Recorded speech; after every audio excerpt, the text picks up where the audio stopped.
Hello friends, चलिए subsidiary books में हम सबसे पहले डिस्कस करने जा रहे हैं कैश बुक के बारे में।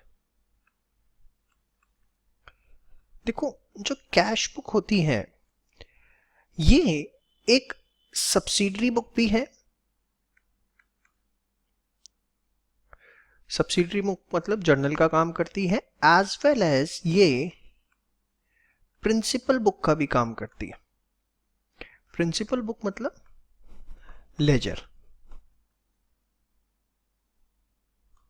तो कैश बुक का रोल दोनों होता है, वो एक तरह से जर्नल भी है और एक तरह से लेजर भी है। अभी आप जब उसका फॉर्मेट देखेंगे तो आपको अपने आप समझ में आएगा, तो ये बात ध्यान रखनी है, थ्योरी पॉइंट ऑफ व्यू से इंपॉर्टेंट है। Cash book work as a both subsidiary book as well as principal book, that is ledger. अब जो कैश बुक है उसको हम फर्दर वेरियस कैटेगरी में डिवाइड करते हैं। सबसे पहले single column cash book. Single column cash book, single column cash book क्या होती है? जिसके अंदर सिर्फ और सिर्फ कैश ट्रांजैक्शंस को रिकॉर्ड किया जाता है। Only cash transactions are recorded. सिर्फ और सिर्फ कैश की ट्रांजैक्शंस को हम सिंगल कॉलम में रिकॉर्ड करते हैं। Thereafter we have double column cash book. अब डबल कॉलम कैश बुक जो है इसको हम, देखो दो कॉलम है, डबल कॉलम। तो ये जो डबल कॉलम कैश बुक है ये फर्दर आगे हमारी तीन कैटेगरी के अंदर डिवाइड होती है।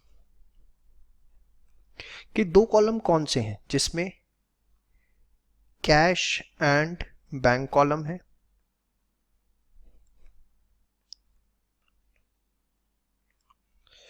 या बैंक एंड डिस्काउंट कॉलम है, या कैश एंड डिस्काउंट कॉलम है दो column.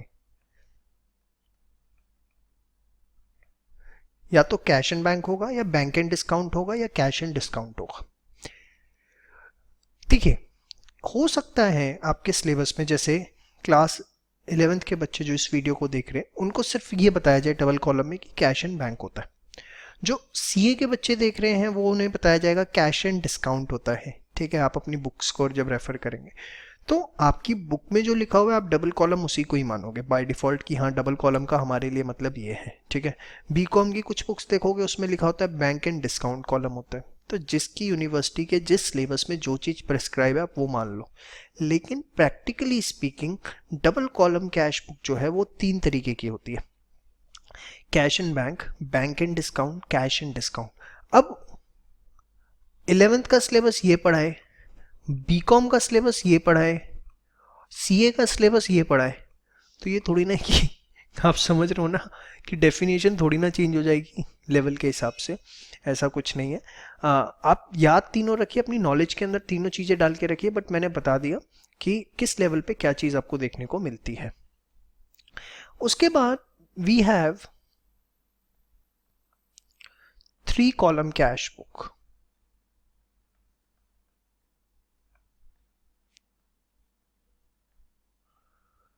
Three column cash book के अंदर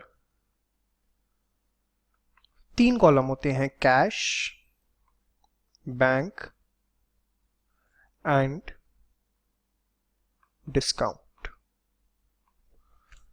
समझ में? सब कुछ बनाना सीखेंगे, अभी आप सिर्फ थ्योरी एस्पेक्ट समझिए इसका। And at last we have a unique type of cash book which is called as petty cash book for small expenses. ये भी हम सीखेंगे इसके अंदर। तो basically the cash book is further divided into single column cash book in which only cash transactions are recorded, double column in which there are 3 aspects, cash and bank column, bank and discount, cash and discount। ठीक है, तो whatever syllabus आप जो पढ़ लो उस हिसाब से आप समझ लेना डबल कॉलम है। 3 कॉलम में we have cash, bank and discount, and the fourth is petty cash book. ठीक है, तो कैश बुक के आपको होपफुली टाइप समझ में आ गए हैं। अब इसके बाद मैं एक एक करके सारी कैश बुक्स डिस्कस करने जा रहा हूं आपसे। सबसे पहले हम सिंगल कॉलम कैश बुक के साथ स्टार्ट करेंगे, ठीक है। आइए single column cash book start करते हैं, ठीक है। सिंगल कॉलम कैश बुक, देखिए इसमें क्या होता है, जो भी रिसीट्स है, जो भी पैसा आ रहा है वो हमारा रिकॉर्ड होगा डेबिट साइड। क्यों? क्योंकि असेट्स बढ़ रहे हैं, यस और नो, और असेट्स बढ़ते हैं तो डेबिट होता है।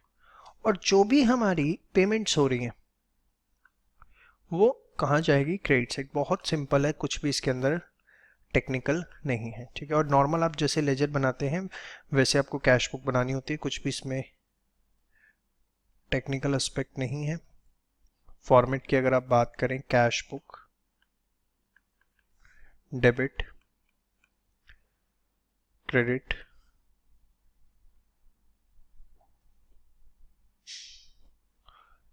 Date, particulars,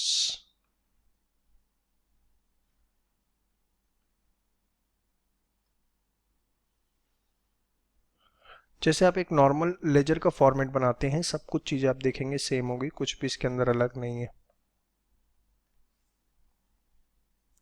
laser folio, amount, date,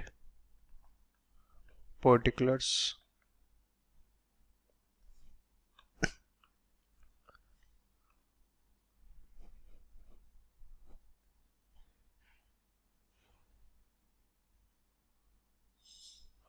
amount, ledger folio, normal एक आपका जो फॉर्मेट बनता है। समझ में आई बात? चलिए क्वेश्चन दे रहा हूँ, फटाफट उसे कर लीजिए, मोर देन सफिशिएंट होगा एक क्वेश्चन प्रैक्टिस करना इसमें। चलिए क्वेश्चन आपके सामने है, फटाफट इसे आप नोट डाउन करिए और इस क्वेश्चन को अपने आप करिए, उसके बाद सॉल्यूशन चेक करेंगे, ठीक है। तो होपफुली आपने क्वेश्चन कर लिया होगा। ये करते हैं, कैश बैलेंस एज ऑन 1 अप्रैल 2018 30,000। सबसे पहले ओपनिंग बैलेंस जो भी आपको गिवन है, असेट है, तो आप उसे लिखते हैं balance PT, opening balance brought down, ठीक है। कितना? 30,000। जो भी कि 1 अप्रैल को हमारे पास इतना कैश है, तो सबसे पहले उसे डेबिट साइड लिखेंगे बाय बैलेंस बीटी।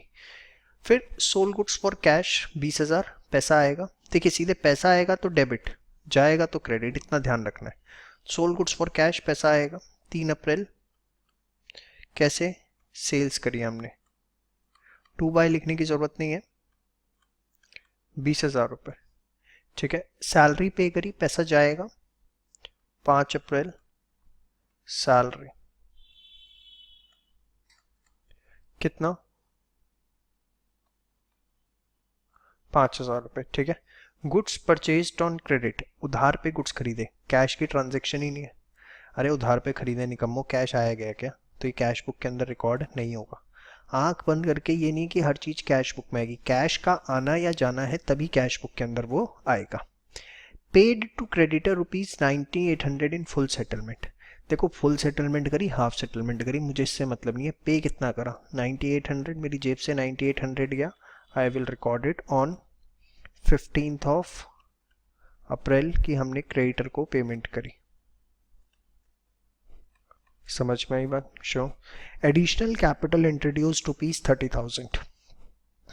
20 अप्रैल को एडिशनल कैपिटल मतलब पैसा आया कैपिटल अकाउंट, कितना?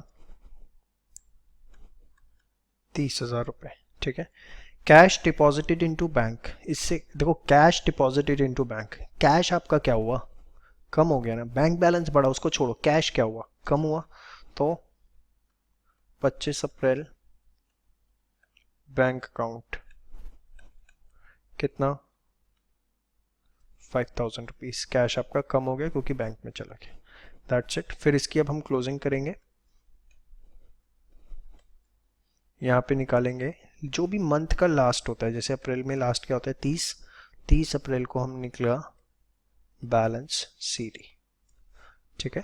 तो 30 और 20 50 और 30 80,000 और 55 यहाँ पे भी हमारा आएगा तो 80, बैलेंस निकाल लेते हैं कितना आ रहा है। ये आ रहा है 60,200। तो ये था आपका single column cash book. Hopefully आपको समझ में आया कि कैसे हमें करना है, और सीडी को आप बैलेंस पीडी लिखना ना भूलें।